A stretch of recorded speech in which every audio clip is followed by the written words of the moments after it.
Good day mga ka-solar. So for today's video, test run ta sa ato ang small solar setup with SNAT pure sine wave toroidal inverter with AC charger na feature.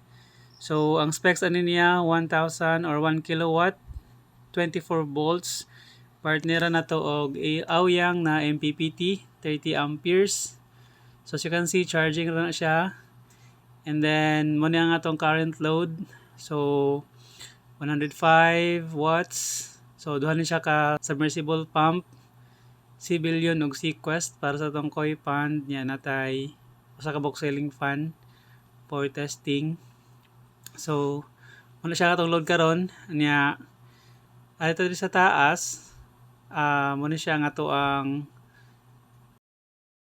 solar cable wire, PV wire siya gikan dito sa taas. So, bugnaw raman.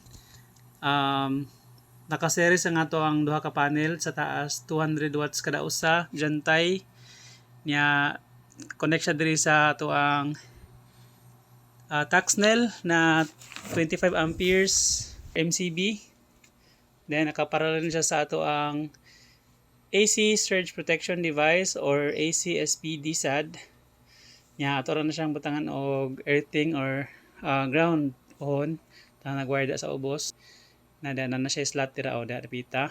Ato siya butangan niya. Naiabang dala sa kilid, mo na siya nga to ang para sa AC in 10 amperes nga AC MCB or miniature circuit breaker. Taparan na to og ihapong protection nga AC surge protection device.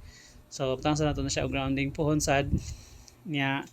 Mo ni ang atong breaker. So Taxnel gyapon, Taxnel nito nang tong gigamit by the way guys. 40 ang ampere niya na siya ato ang MCCB or molded case circuit breaker 125 amperes. Diso na sa atong SNAT. Kana lang sa guys, follow for more updates.